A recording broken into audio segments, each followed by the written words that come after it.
नासिन अहम ख़बर अवां सां शेयर करियूं पिया त वफ़ाक़ी घरू वज़ीर मोहसिन नक़वी पाकिस्तान कोस्ट गार्ड्स खे अपग्रेड करण जो ऐलान कंदे चयो आहे त पाकिस्तान कोस्टल गार्ड्स खे जदीद तर्ज़ ते अपग्रेड कयो वेंदो।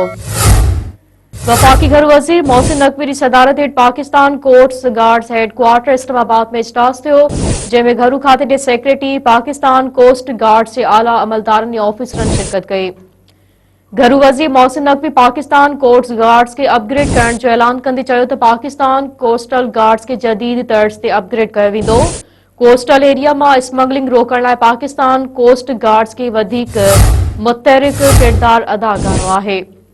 वफ़ाक़ी घरू वज़ीर पाकिस्तान कोस्ट गार्ड्स की कारकर्दगी की तारीफ़ कंदे चयो त घटि वसीलनि बावजूद कोस्ट गार्ड्स की कारकर्दगी बेहतर आहे।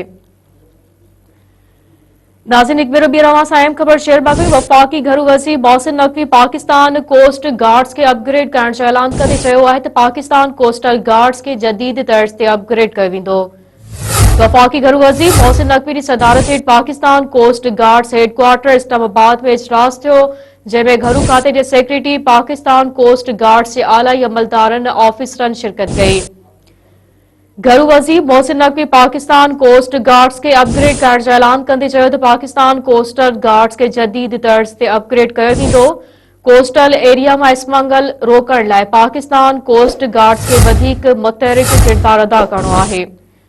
वफ़ाक़ी घरू वज़ीर पाकिस्तान कोस्ट गार्ड्स की कारकर्दगी की तारीफ़ कंदे चयो त घटि वसीलनि बावजूद कोस्ट गार्ड्स की कारकर्दगी बेहतर आहे।